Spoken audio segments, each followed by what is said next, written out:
ये कहानी मैं मिली के पॉइंट ऑफ व्यू से बताने जा रहा हूँ। दोस्तों, हमने कुछ समय पहले ही इस घर में शिफ्ट किया है और यहाँ पे मुझे फर्श पे एक बहुत ही ज़्यादा अजीब काला दाग दिखता है। मैं उसे साफ़ करने की कोशिश भी करती, वो साफ़ नहीं होता क्योंकि वो एक खून का धब्बे की तरह ब्लैक कलर का स्पॉट है। और जब मैं, मेरी बेटी और मेरे पति सो रहे होते हैं तभी मेरा बेटा आके मुझे बोलता है कि मुझे कोई मारना चाहता है मम्मी। मैं बहुत ही ज़्यादा डरने लगती हूँ और जाके लाइट जला के देखती हूँ तो वो काला स्पॉट बहुत ही ज़्यादा बढ़ चुका होता है, जिसको देख के मुझे भी काफ़ी ज़्यादा डर लगने लगता है। फिर मैं वहाँ से जल्दी से निकल जाती हूँ और सुबह आके देखती हूँ, अपने बेटे को लेके सो जाती हूँ। और जब सुबह होती है तो हमें आवाज़ें सुनाई देती हैं उस रूम से, जिससे हमें भी काफ़ी ज़्यादा डराने लगती है। मेरा बेटा कहता है कि उस रूम में भूत है। फिर हम लोग डरते हुए फिर से सो जाते हैं। लेकिन एक दिन मेरे मामा के बच्चे लोग ज़बरदस्ती उस रूम में जाके खेलना चाहते थे, तो मैंने वहाँ पे जाके अच्छे से सफाई कर दी ताकि उन लोगों को कोई भी परेशानी ना हो। और वो काला धब्बा फिर भी नहीं गया तो मैंने उसके ऊपर कारपेट बिछा दिया और फिर उन लोगों को जाने के लिए कहा। लेकिन मुझे पता नहीं था कि ये इतना ज़्यादा खतरनाक है कि क्या ही बताऊँ। मैंने जब उनकी चिल्लाने की आवाज़ सुनी तभी देखा कि वहाँ पे हमारे बच्चे कोई अदृश्य शक्ति जैसे उन पे हमला कर रही है। और हम लोग जब उसे गाड़ी में हॉस्पिटल लेके जाने लगते हैं तब वो बिल्कुल नॉर्मल हो जाता है, जैसे कुछ हुआ ही नहीं था। इससे मुझे समझ में आ गया था उस रूम में कोई ना कोई डरावनी शक्ति तो थी, क्योंकि वहाँ पे जब भी मेरा कोई भी बच्चा जाता वो डरता। और धीरे धीरे हमें ये प्रत्यक्ष दर्शन होने लगा कि वहाँ पे कोई ना कोई आत्मा का वास है। लेकिन एक दिन जब मेरा छोटा बेटा उस रूम के आगे जाता है, वहाँ पे एक बड़ी काली आकृति आ जाती है और उससे बोलती है कि चले जाओ यहाँ से, ये मेरा घर है। फिर मुझे वो आके बताता है कि उसने ऐसा कहा। फिर यहाँ की एक औरत, हमारे नेबर ने कहा कि यहाँ पे एक बुढ़ा रहता था जो यहीं पे मर गया था। उसे बिल्कुल भी बच्चे पसंद नहीं थे, लेकिन उसकी मौत कैसे हुई कोई नहीं जानता। तब से इस घर को बहुत ही बड़ा श्राप लगा है। मैंने वहाँ उसी कमरे में बैठ के प्रे किया कि उसकी आत्मा को शांति मिल जाए। तब से प्रे करने के बाद से वो काला धब्बा भी हट गया। अब हमारे घर में वैसा कुछ भी नहीं होता जैसा पहले होता था। वो आत्मा मुक्त होके अपने दुनिया में चली। ये कहानी मैं लाइगर के पॉइंट ऑफ व्यू से बताने जा रहा हूँ। दोस्तों, मेरा घर बिल्कुल जंगल के बीचों बीच है और मैं मेरे पापा के साथ यहाँ पे बहुत ही खुशी से रहता हूँ। लेकिन ये ज़्यादा दिनों तक नहीं टिका, क्योंकि मुझे एक बहुत ही ज़्यादा अजीबोगरीब डॉल मिली जो बिल्कुल मेरे दोस्त, पापा के दोस्त की तरह दिखती थी। और वो बिल्कुल ही बहुत ही ज़्यादा बड़ी थी, जिसको देख के मेरे को कभी कभी डर लगता था कि मेरी दोस्त की आत्मा कहीं इस डॉल के अंदर तो नहीं है। मेरी पापा के दोस्त बिल्कुल इस डॉल की तरह ही दिखते थे और उनकी ड्रेसिंग भी बिल्कुल डॉल की तरह ही थी। असल में ये डॉल उन्होंने ही बनाई थी अपने याद के लिए। तब से मेरे घर में ये डॉल पड़ी हुई है और मैं इससे ज़्यादा नहीं खेलता क्योंकि मुझे इससे काफ़ी ज़्यादा डर लगता है। लेकिन एक दिन मैं जब छोटा था तब मैं इसको लेके खेल रहा था रात के समय। मुझे बहुत ही ज़्यादा डर लग रहा था, इसलिए मैं अपनी मॉम और दीदी के बीच में सोया था ताकि मुझे डर ना लगे। तभी मुझे सपने में दिखाई देता है कि वो डॉल मेरा पीछा कर रही है और मुझे मारना चाहती है। और उसका चेहरा भी बिल्कुल बदल गया है, बड़े बड़े दांत और लाल लाल आँखें मुझे घूर रही हैं, मेरा पीछा कर रही हैं, जिसको देख के मेरी तो फटके चार हो जाती है और मैं भागने लगता हूँ। लेकिन अचानक मैं देखता हूँ कि वो मुझे खा लेती है। मैं उठ जाता हूँ और मैं डरने लगता हूँ क्योंकि मुझे काफ़ी ज़ोर से डर लग रहा था। मैं कंबल के अंदर चला जाता हूँ और देखता हूँ कि डॉल वहाँ पे नहीं है, लेकिन वो देख के मुझे हंसने लगती है।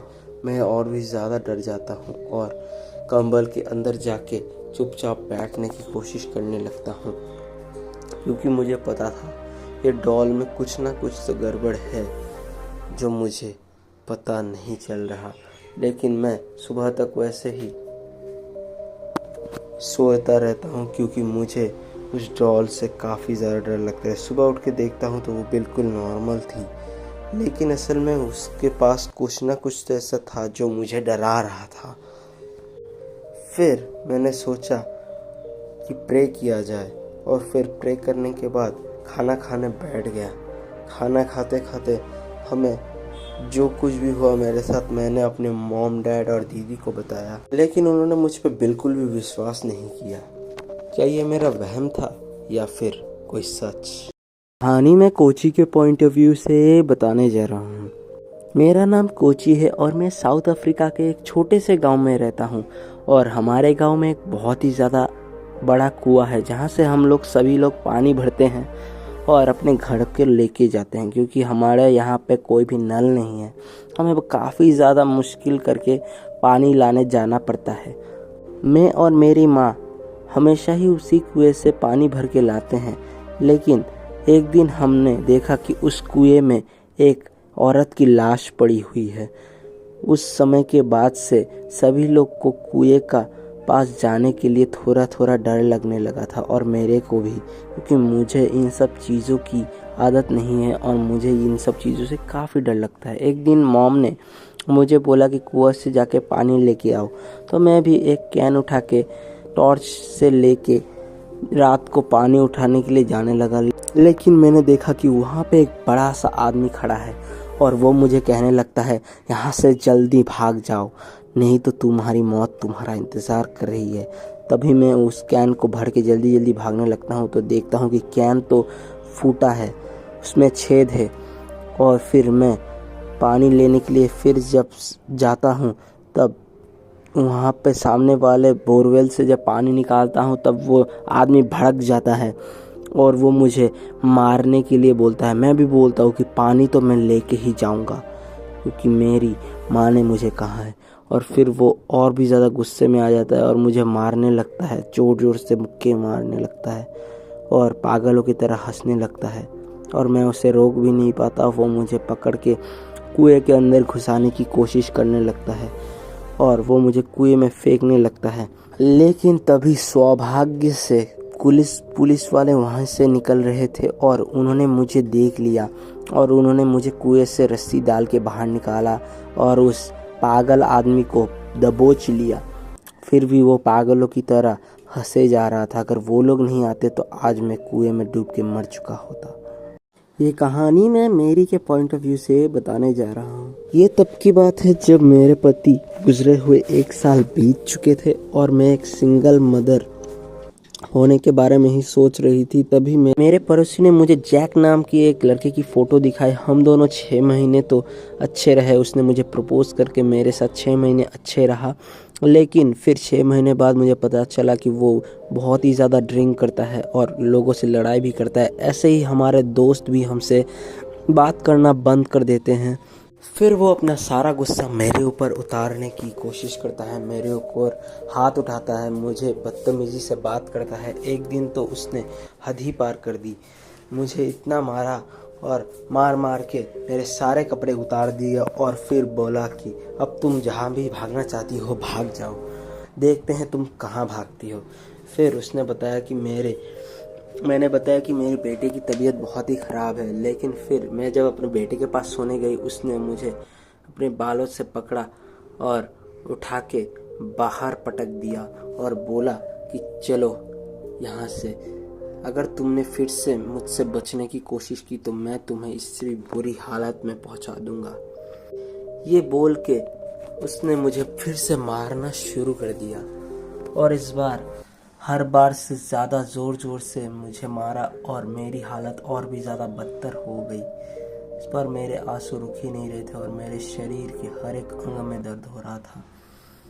और उसने बताया, अगर तुमने फिर से मुझसे बचने की कोशिश की तो इस बार तुम्हें और तुम्हारे बेटे को दोनों को ही ख़त्म कर दूँगा। फिर वो जब सो गया तो मैं अपने बेटे को लेकर निकलने ही वाली थी कि उसने मेरा पैर पकड़ लिया और बोला कि तुम कहाँ जा रही हो। उसने कहा कि मैं यहाँ पे पानी पीने जा रही हूँ। फिर बोला उसने कि तुम उसे पानी पिला दो। फिर मैं किचन के पीछे वाले डोर से भागने लगी और भागते भागते एक पुलिस स्टेशन में जाके पहुँच गई। वहाँ पे पुलिस ने जब बताया कि आप कहाँ से आए हैं और हम लोग आपकी मदद कैसे कर सकते हैं, फिर उसने पूरी कहानी बताई और फिर 2 पुलिस अधिकारी आए और उसकी मदद करने की कोशिश करने लगे और मेरे बेटे को एक महिला पुलिसकर्मी ने पानी पिलाया और खाना भी खिलाया और फिर मुझे कुछ कपड़े दिए और फिर मेरे को चिल्लाने की आवाज़ आई जैक की, जो मेरे ऊपर बहुत ही ज़्यादा गुस्से में था।